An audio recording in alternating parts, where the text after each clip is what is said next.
প্রথম পর্বের মতো বাস ট্রাকে উপচে পড়া ভিড় না থাকলেও পথে পথে ভোগান্তি আর বাড়তি ভাড়ায় ঘরে ফিরতে হয়েছে ইজতেমার মুসল্লিদের। মোহাম্মদ সোহাগ বিশ্বাসের রিপোর্ট দেখুন, ছবি তুলেছেন সালমান হোসেন।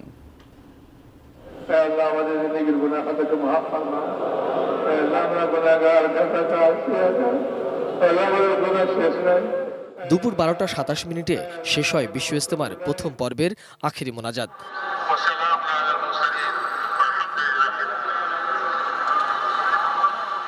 যেখানে শরিক হওয়া হাজার হাজার ধর্মপ্রাণ মুসল্লি মোনাজাত শেষে রওনা হন যে যার গন্তব্যে, কিন্তু একসঙ্গে এত মানুষের ভিড়, সে তুলনায় যানবাহনের সংখ্যা অনেক কম।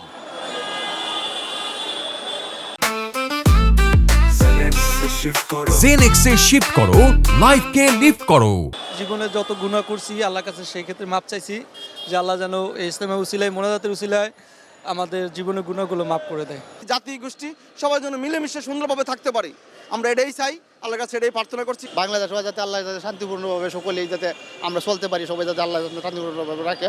নিষেধাজ্ঞা সত্ত্বেও অনেকেই ট্রেনের ছাদ, ইঞ্জিনের সামনের অংশে চড়ে জীবনের ঝুঁকি নিয়ে বাড়ি ফিরছেন। এছাড়া সড়ক পথে ট্রাক, পিকআপ ও অটোরিকশা যোগে গন্তব্যে যেতে দেখা গেছে মুসল্লিদের।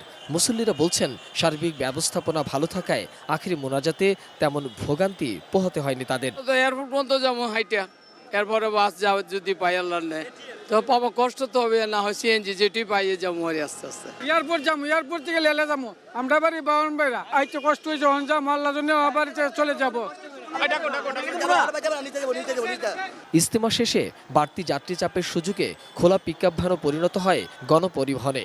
একই অবস্থা দেখা গেছে টঙ্গী রেল স্টেশন ও মেট্রো রেলেও। আগামী বছর 2 জানুয়ারি শুরু হবে 2026 সালের 59তম বিশ্ব ইজতেমা, যার সমাপ্তি ঘটবে 11 জানুয়ারি আখেরি মোনাজাতের মধ্য দিয়ে। মোহাম্মদ সোহাগ বিশ্বাস, এটিএন নিউজ, ঢাকা।